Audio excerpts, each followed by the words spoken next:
ৰঙিয়াত গৌতম ইণ্ডাষ্ট্ৰী নামৰ বহুজাতিক কোম্পানীয়ে প্ৰবঞ্চনা কৰি আহিছে সৰ্বসাধাৰণক। টিনপাতৰ ঘনত্বত ব্যাপক খেলিমেলিৰ অভিযোগ উত্থাপিত হৈছে কোম্পানীটোৰ বিৰুদ্ধে। কম ঘনত্বৰ টিনপাত বেছি ঘনত্বৰ বুলি বিক্ৰী কৰি আহিছে এই কোম্পানীটোৱে। ৰঙিয়াৰ মৰাণজানাত থকা কোম্পানীটোৰ চৌহদতে জোখমাপত ওলাই পৰিল এই খেলিমেলি। মৰাণজানাত থকা MS গৌতম ইণ্ডাষ্ট্ৰীত প্ৰচেছিং প্লেনত পোহৰলৈ আহিছে এই দুৰ্নীতিৰ ভয়ংকৰ তথ্য। কোম্পানীটো আপোনাৰ এনেই গৌতম ইণ্ডাষ্ট্ৰী বুলি জানো আৰু। কেতিয়াৰ পৰা নি আছে এইটো মই আজি 15-10 দিন 12 দিনমান হৈছে। কেইখনমান গাড়ী সোমাই কিবা আন্দাজ আছে? এইকেইটা বেছি গাড়ী সোমোৱা নাই, বৰ্তমান 2-এখনটো আহি আছে দিয়ক।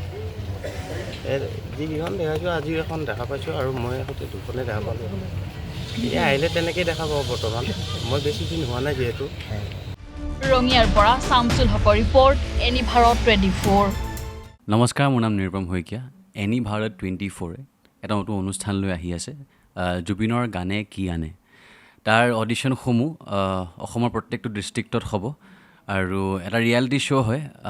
আপোনালোকে দিয়া ফোন নম্বৰ যোগাযোগ কৰিব পাৰে আৰু আপোনালোকৰ ওচৰলৈ এনেও গৈ আছে তেওঁলোক, আৰু আশাবাদী যে আপোনালোকে এই অনুষ্ঠানটোত ভাগ ল'ব আৰু আশা থাকিল যে আমি খুব সুন্দৰ সুন্দৰ গায়ক দেখিবলৈ পাম। ধন্যবাদ।